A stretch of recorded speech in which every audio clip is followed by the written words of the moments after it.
Right, so that's the gloss varnish on. Now I've also painted the tracks and the running gear. I prefer to do that before the gloss varnish is on, because it's an area that takes quite a bit of beating, so it can do with the protection.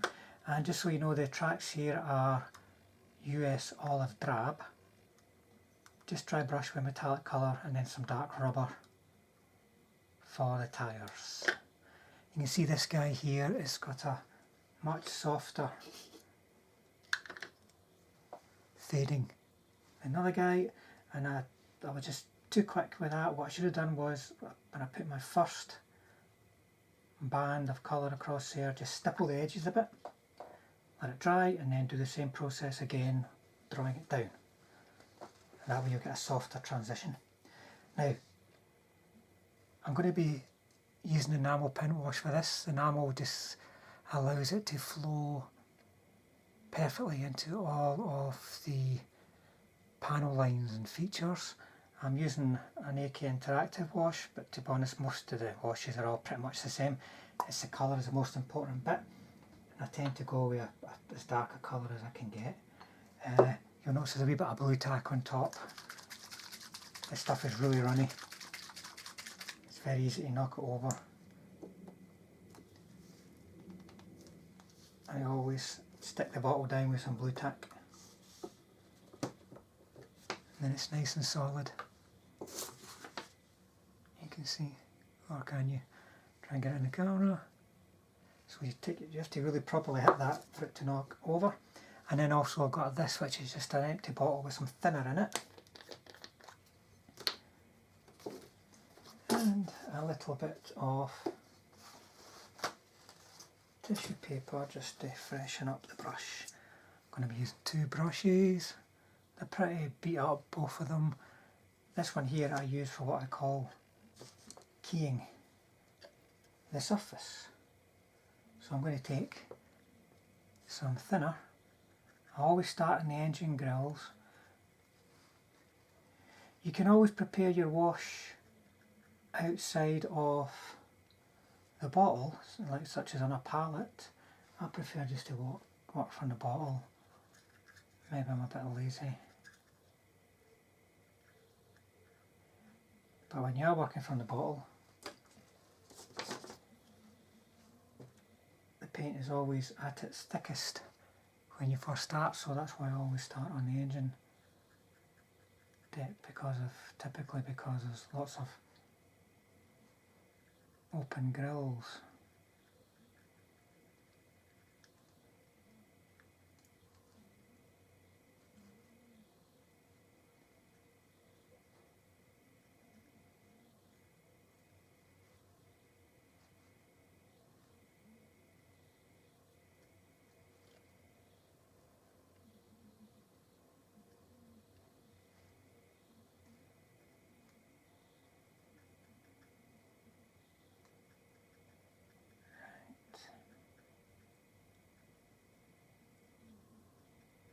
Probably have to come back to these grills to get an even all over finish.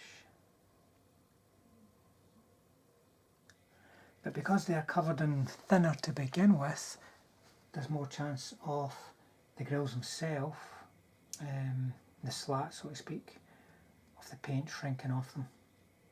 So,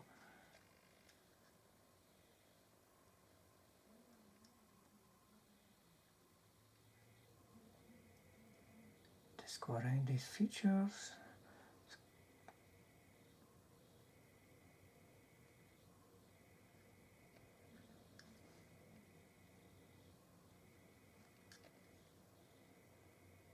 Find these panel lines. Because there's thinner on it already, the thinner's already gone into those panel lines, and it will draw the paint, the enamel paint in.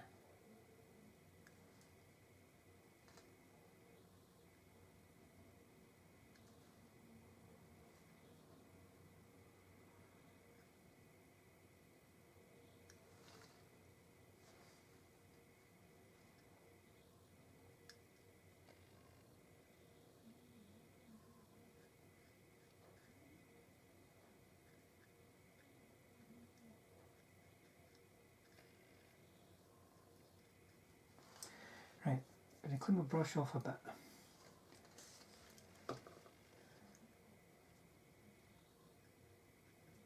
And I'm going to start working the wash. Most demos I see will leave the wash to dry, but I don't like to do that. I start working it straight away. Adding some thinner to the brush. I'm forcing the wash into the panel lines and into the features that I want to be shaded, and away from the flat surfaces that I want to maintain the brightness on. This is the most important part of getting a bright looking kit.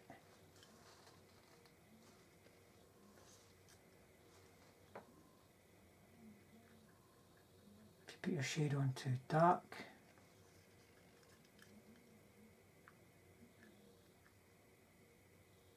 then it's going to be very difficult to come back from that.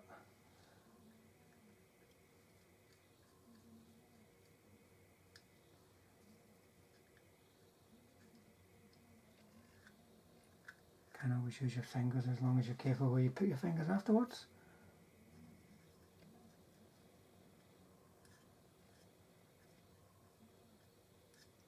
You don't want these big black splodges all over the side of the kit.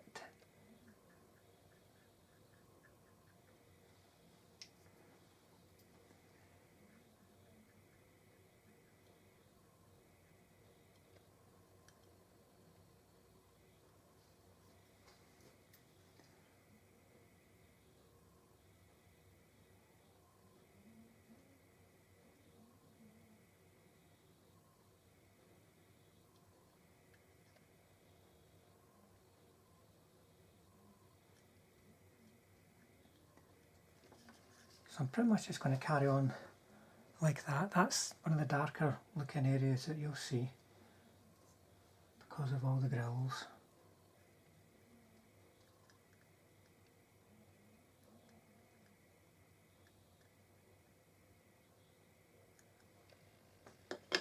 So I'll come back once I've got a bit more done, and I'll maybe show you another area to work on. Right, so I've worked on the engine deck, on the rear, the hull, on the side,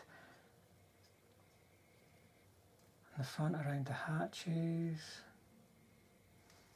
Nothing too heavy, just giving a bit of shape, and that'll be accentuated by the highlight that eventually goes on. So just going to show the wash going on the front. So once again covering the surface in some thinner.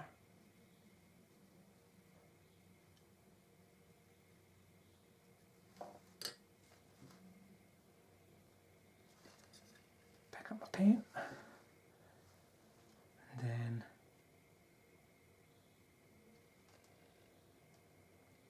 just let the thinner do the work for us.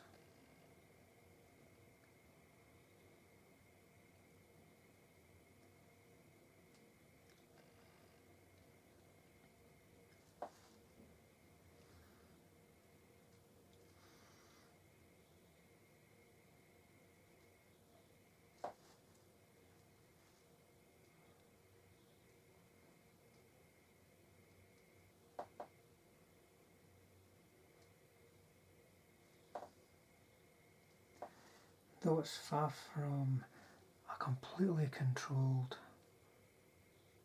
process, you do have a lot of control over where that paint is going to go.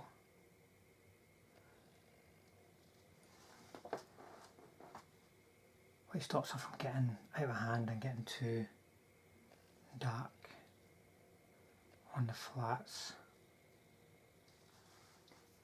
Right, so once again, clean off the brush. I'm just going to, in fact, I'll leave those hatches and now. So I'm pushing off into the recesses off the flatter surfaces. cleaning the brush as I go.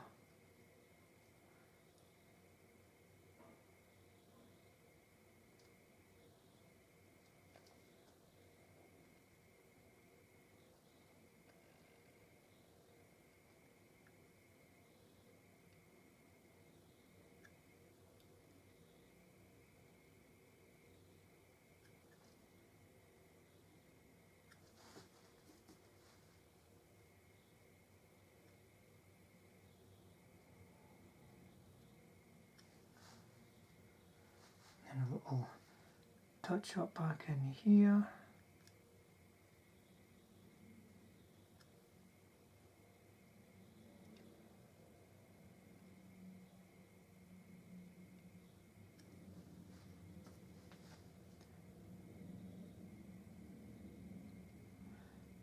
You can also do a little bit of streaking as well, you know, in advance of the main weathering that I'll be doing later, but you've got to make it really controlled if you're going to use black.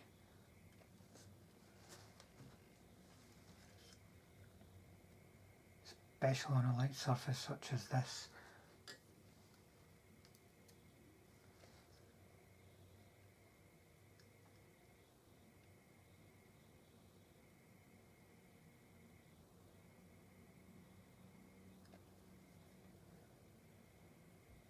And you may well have to come back and redo little bits here and there.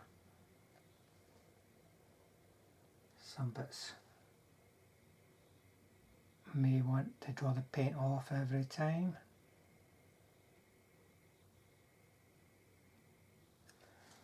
But it doesn't have to be an absolute solid line.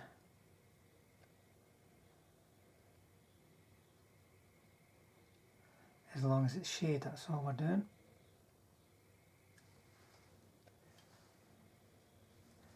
But there you go, that's the hull more or less finished. I might go back and touch up a few bits when it's dry, so I'll go into the turret next, and after that we are ready for, I think we'll go to the decals after that. So I've done some chipping on this one already and a few other things. First of all, I put a sand wash on the tracks, and I've used Humbrol enamel sand wash for that. This wash, I put it on quite thick and then I drew most of it off with some thinner. You have to be careful with it. The thicker it goes on, the stickier it gets until it dries, and that can take up to 3 days. You can handle it okay in that time, after 24 hours, but you wouldn't want to be applying anything else over the top of it, especially something like a matte varnish. So I put it on nice and early. This air filter combination, I've started giving it a different look to the rest of the hull.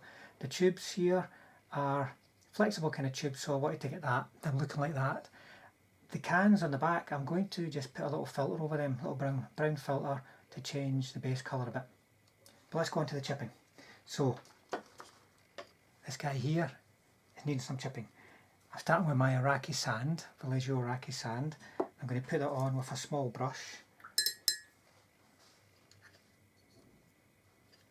And you've got to make sure your paint is thin so it's going to flow off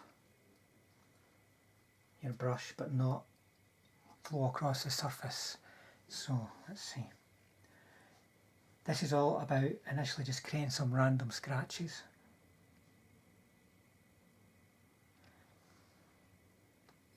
And it doesn't hurt to keep those scratches broken, if you see like that. And then you can do some more chipped kind of areas, perhaps around the joints between armour plates. Catch these exposed areas a bit more, but we're not going crazy, we're not going to have it looking too worn.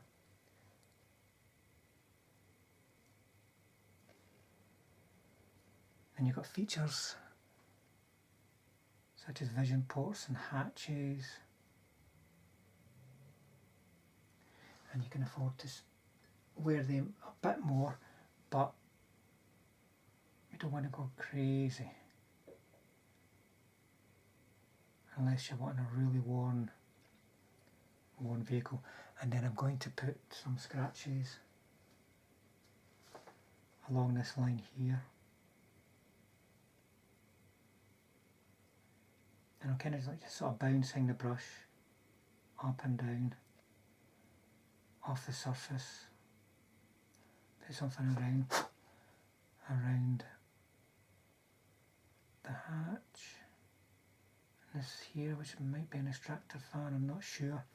Incidentally, I had trouble sticking this spare track on this side of the turret, and I only figured out afterwards that it can only go on this side of the turret. That's where it is supposed to go. So don't be tempted to make them look different like I did and stick the spare track on the wrong side. Now you can also do just little dots. It helps break up the surface, but you don't want it to be looking too pockmarked.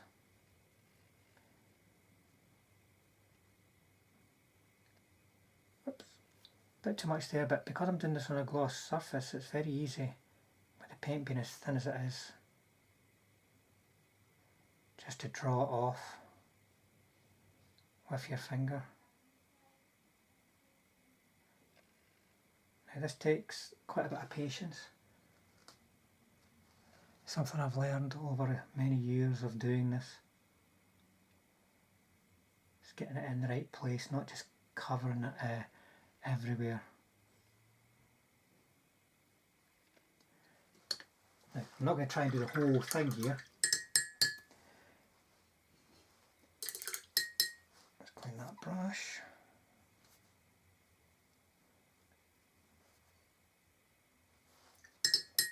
And incidentally, folks, this is what I do when I'm cleaning my brushes. I'm not pulling tightly, I'm just drawing it through the fold of my skin there, and it helps draw it to a point so that it kind of dries to a point. Right, tiny little brush now.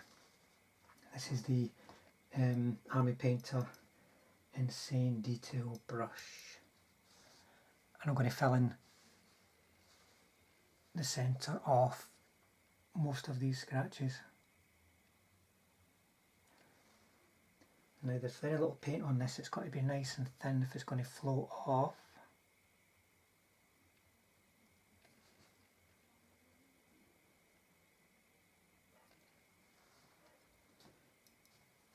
This is German Grey, by the way, I forgot to mention.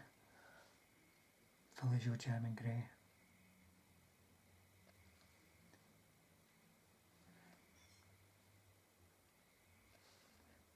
So basically you're simulating the scratches being a little bit on the surface and showing metal underneath.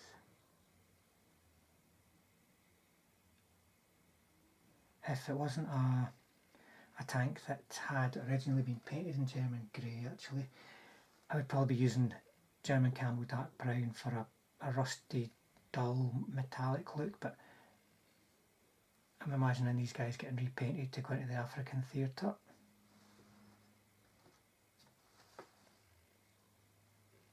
And just carefully draw along this line, just bouncing the brush as you go. You're not trying to catch the entire line. And this also forms a kind of highlight as well. Even though you're using a dark colour, that a dark edge against a lighter background will still effectively be a highlight. I know I very often use chipping as part of my highlighting process.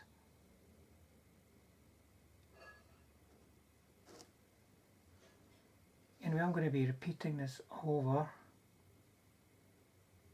the entire surface of the tank. So I'll come back when that's done as we move on to all the other details.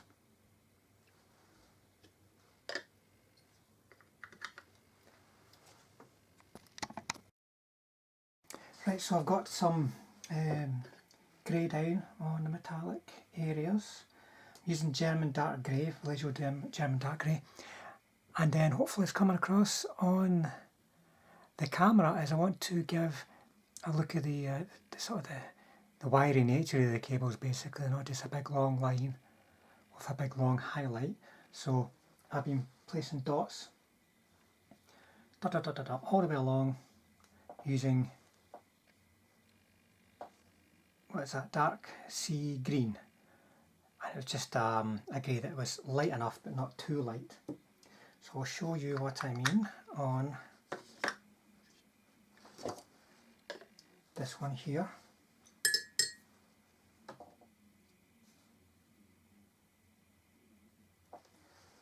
So it's a very simple process, but one that takes a degree of patience.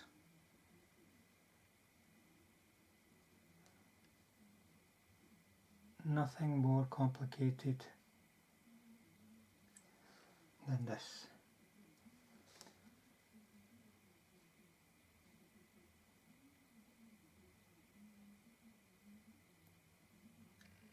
So I want to try and avoid catching the hull. I haven't been too careful around the clips and other mountings and such likes of the cables and the tools.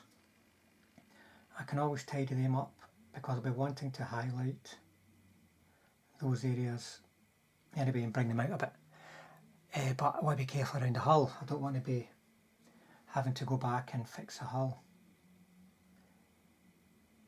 That's going to get just straight along and a little bit down there. Same here, you know, where there's the bit that keeps, where the cable goes back in and itself is locked into place. So I'm just going to do that all over, and the cables is actually quite quick. And then other features like the spade here,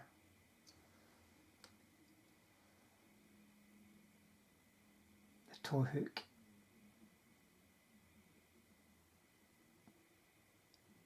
hammer and axe, MG. Then we've got another spade here. And it's quite simple and quick. So I've finished the tools. These are all fairly standard kind of colours. You can just use whatever you normally use for that. I've gone for a darker colour for the jack block, darker than the hull that is, but you know, it would be a fairly plain kind of untreated wood, unpainted wood colour. But it's up to you, just what you want to do. So now I'm going to do some different kind of rusts. I'm going to put some rust on the spare tracks, but not too much, and rust on the exhaust, making them quite heavily rusted. Now for a bit of variety, here's a turret on the other one. Hopefully that's coming across okay. There's various levels of rust on those tracks. Helps show up the individual links and gives a bit of variety. But it's still looking fairly metallic and not something that's completely rusted out. And that's what we're going to do here. So for that rust colour, you can see I've used it as a base on the exhausts. It's Panzer Ace's dark rust. And then on the spare tracks I'll be using some light rust as a highlight, Panzer Ace's again. And that'll be my main colour on the exhausts, and then Panzer Ace's yellowish rust as a highlight on the exhaust. That's a real sort of eye-popping highlight. And for the mainly metallic areas of the track, it's just going to be London Grey for a little bit of a highlight. So the first thing I'm going to do is put a very slight wash with the dark rust over all of the spare track.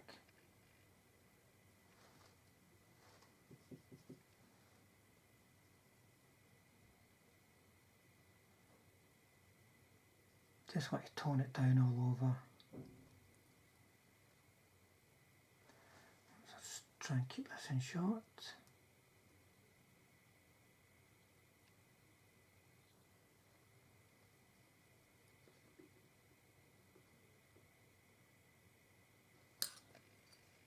And this will help maintain a sort of rusty sort of patina.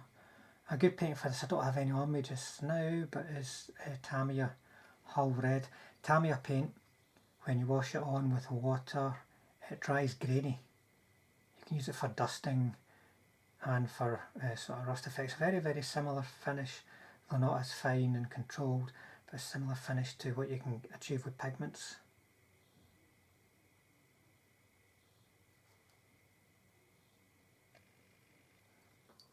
Okay, so as that's drying or still wet, so to speak, I'm just going to take some unthinned dark rust and I'll make it different from the other one. I'll choose a link to make really quite dark.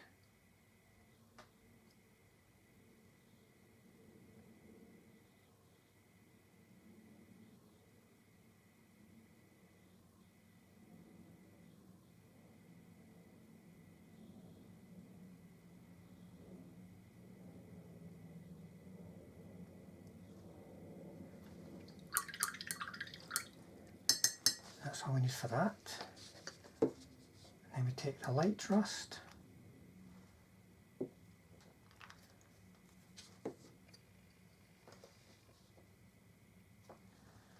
and we'll choose another link, and I think I'm just going to choose the one beside it. I don't want a sort of piano key look with sort of light dark or such like. So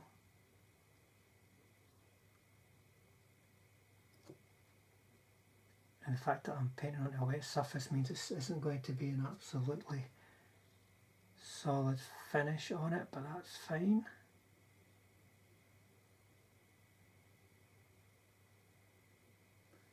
Because I just need to make it look a different tone of rust. There we go. Now, whilst I've got that, I'll leave that now. I'll come back to the exhausts and I want to get these looking quite brightly rusted. Try and keep the light on it whilst I'm doing it.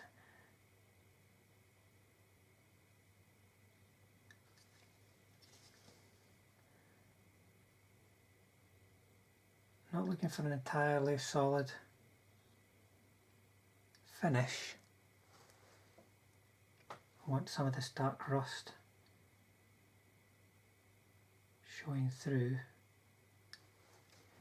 any sort of blotchy, broken way that you would expect to see it.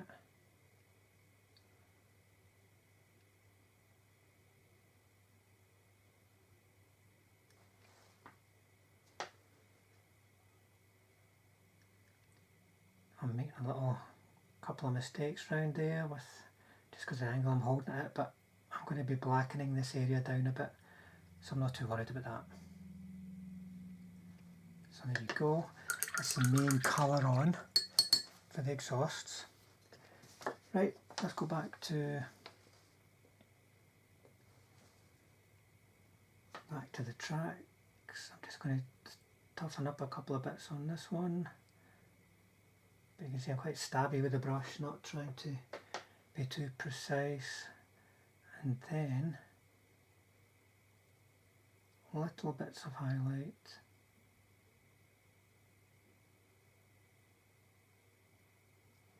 onto that dark bit there. And a little bit of the London Grey.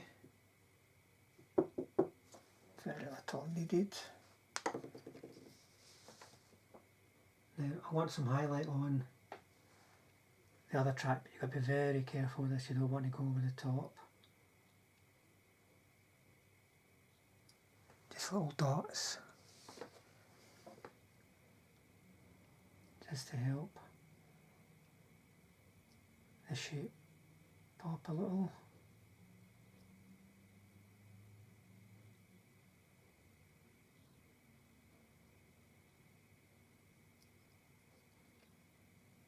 And there you go, there's some rusty looking track armour that isn't over rusted and isn't over metallic looking. So back to the exhausts with the yellowish rust. Tiny little amount needed for this. I'm just going to scrape some off the neck of the bottle.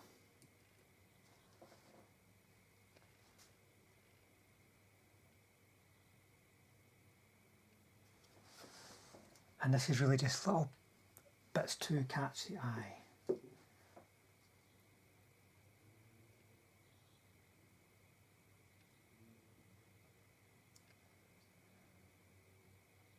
Very, very sharp highlight colour. And it takes as little as that, and that's a nice rusty look. So we've got different kinds of rust there. I'll also weather this bar down a bit. So next up I'm going to just accentuate the shape of the wheels a bit using more enamel washes, so I'll move on to that next.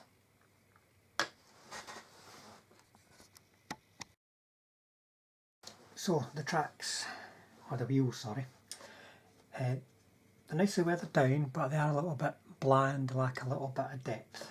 So I'm going to use an enamel wash, a brown enamel wash. This is an old bottle of Mix. Don't know if you can get it anymore, but anything similar will do.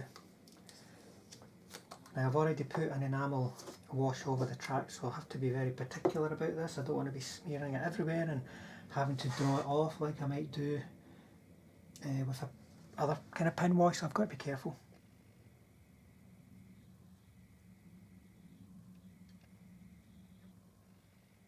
I think this bottle actually needs a bit of a stir.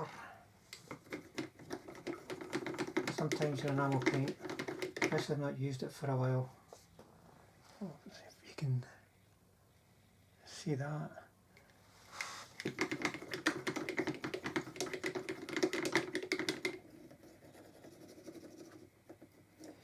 Right, needs a bit of a stir, but there you go.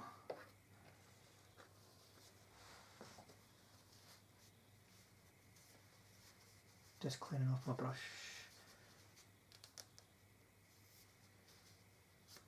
And my fingers, because I've got it everywhere.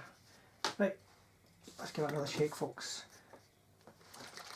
But that's one of the issues with enamel paints. You really have to watch what it's like in the bottle. Is it coming out too thick, too thin, or just right? So let's start again.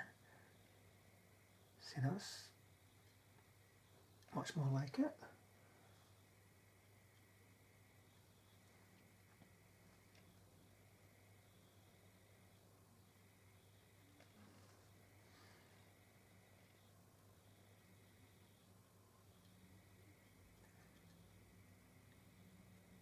I'm just getting it right into the hubs there, and then the idler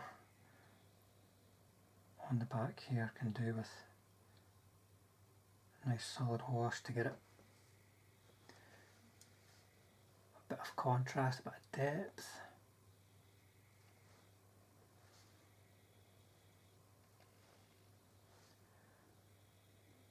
And the same with the dry sprocket.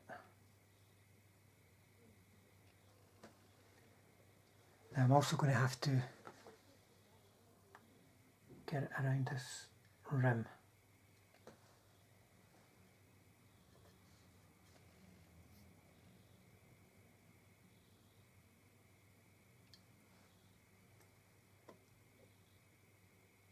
I want to be careful because, as I said, there's an enamel wash on here already. I don't want to have to be trying to draw this back into the recesses, because I may well lift off the sand wash and then it's going to be a bit of a mess.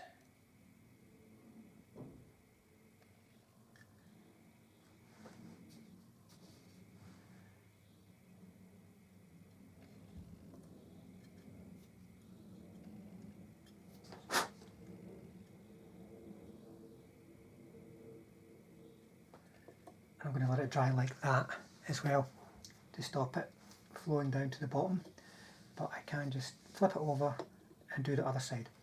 So once I have done that, we'll be getting pretty close towards finishing, guys. I'll just consider what my next steps are. So we're getting very close to finishing now. What I did before I got to this stage is, as you can see, I've got the commanders in place. There's a link I'll put at the end of the video to show how I paint the Afrika Korps uniforms. I've blackened down the muzzle brakes, painted the interior of them black, and just a little bit of pigment powder used. And when I apply that, I prepare it on the palette and then put it on like a paint. I don't put dry pigment powder on, it's very, very hard to control. I put a bit of pigment powder on the exhaust as well. And then these guys are really close to being finished. The next stage is going to be some streaking. And now this is to add a bit of depth to the hull. There's lots of flat surfaces, and that extra layer on top makes a big difference, but it's a very, very small amount. And what I'm going to be using is an enamel wash. You can use acrylics to do this, but I want to use enamels here to help create a different kind of layer. Hopefully you'll see that they sit nice and clearly on top of the acrylic paint. Any old enamel wash will do. There's lots of products designed specifically for this, but like in many things I just use whatever I've got to hand. So I'm just giving it a good shake. Now for this is a really quite new bottle, so the neck's really clean, but if you've got an old bottle with all the gunk sitting around the top, then that's ideal.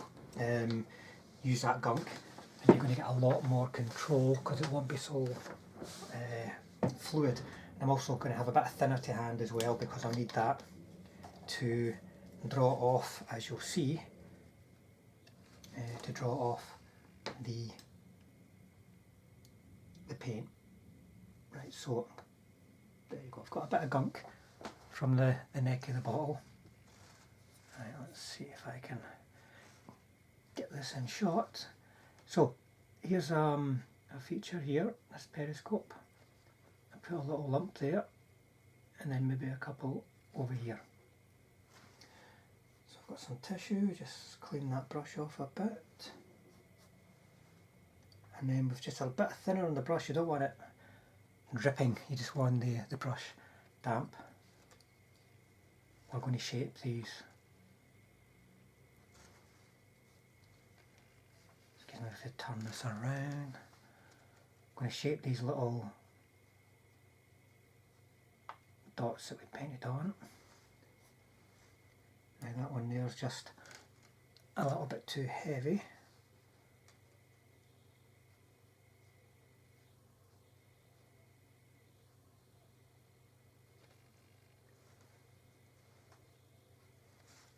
Let's do these other ones.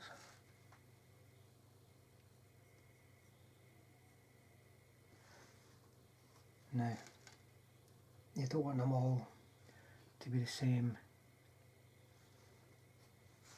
in terms of how thick they are or how long they are.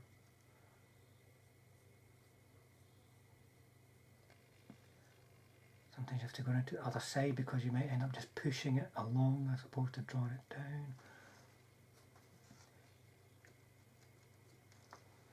And those are really quite strong, so I need to soften them down now. So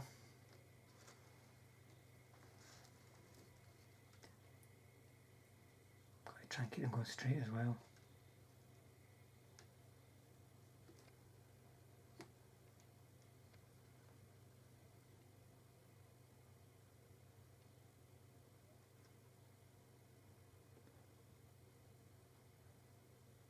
And you can draw it up the way as well to shorten the length.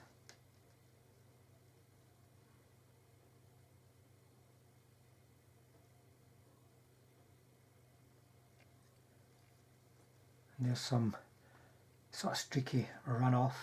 I mean, there's not a hell of a lot of rain in the desert, I have to admit, but you know what runoff there would have been would be fairly enduring because there'd be no rain to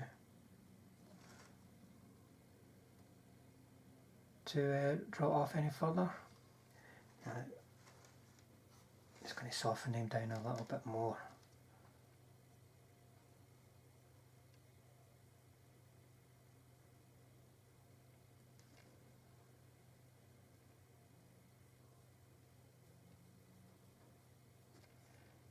they'll be workable for quite a long time because it's enamels.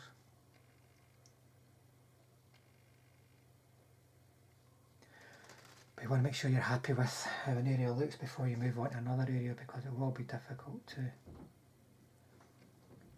go back in and change it. So hopefully that's coming across okay. Then you've got the big slab sided bits of the turret, so let's go to the rear.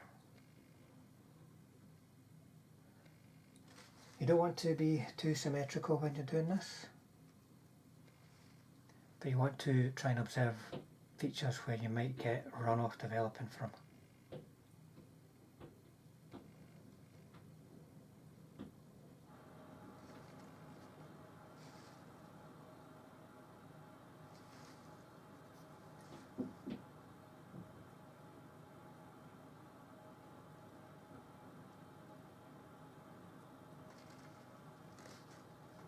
And we can repeat this around the sides.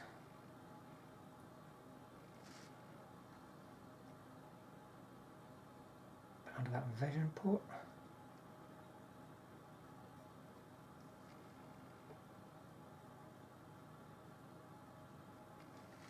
Now the brush is too dry, got some thinner on it.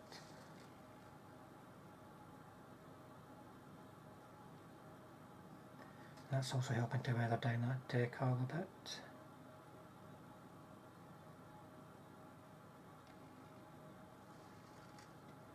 And if you're careful, you can also do a bit on the barrel bit. You want to be very careful here because you don't want a really strangely streaky looking barrel.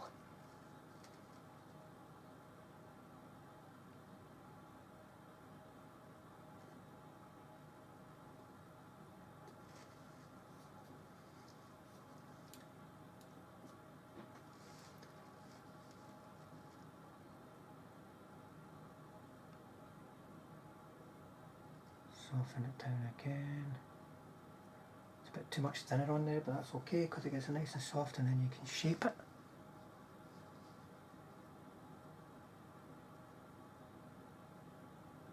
And don't forget you can draw the brush up as well as down. A bit more thinner.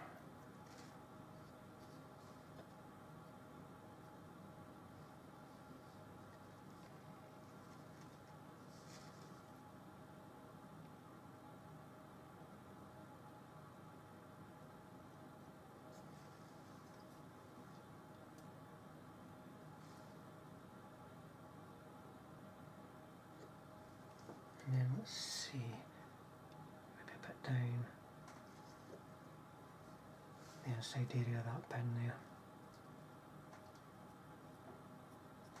A bit more thinner.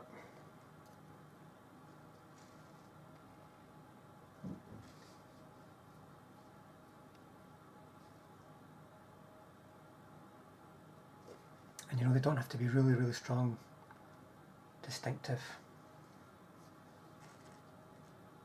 lines that you're putting on here because you're softening the surface and adding that extra layer, as I would describe it, sort of patina that you're creating. So I'm going to do that across the rest of the two tanks, and then they're pretty much going to be ready for matte varnish.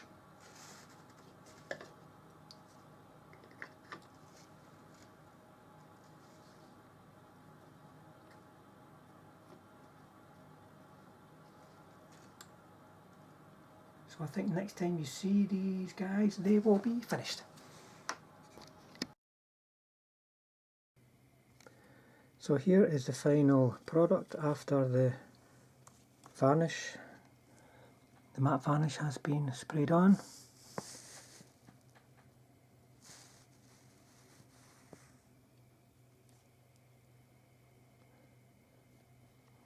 Hopefully all the little techniques and such like are coming across okay, and you can see how they all come together to make the final look. And one thing I'd like to point out is it's really quite bright but heavily shaded where it needs to be, and that's the importance of the pin wash. It's got some modulation to add a bit of depth, accentuate the shape. You can see the filters there in the back. I've got a darker tone when I used just off camera. I used the filter. And you can see the modulation on the side. You can see the difference between the finish in the hull and the run-in gear. There's a spare track with various degrees of rust.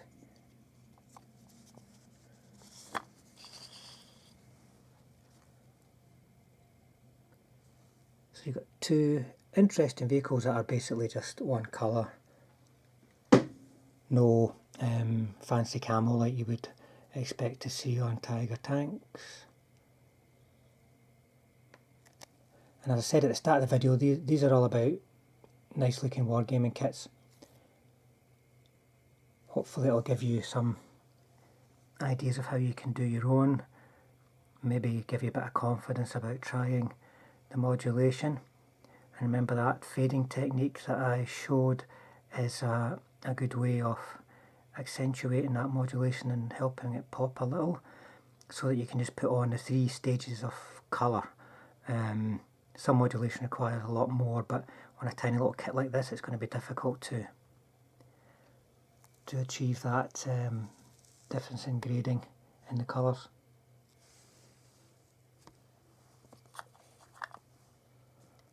But there you go, these are going to be fighting on a Tunisian battlefield somewhere.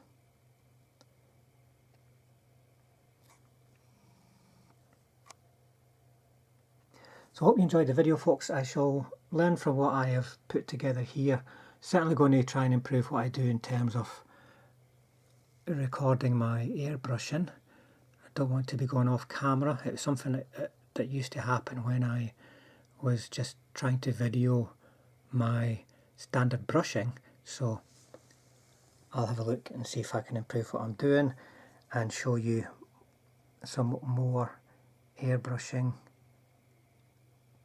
in the future. And one thing I want to point out is that I'm using very, very cheap airbrushes, very cheap compressors. Better results may be achieved for me with more expensive equipment, but you don't have to spend all that money to dip your toe into this kind of painting, guys. You can just get a basic kit and get stuck in.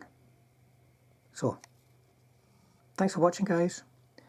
If you like it and would like to see some more, please subscribe and keep an eye on the channel.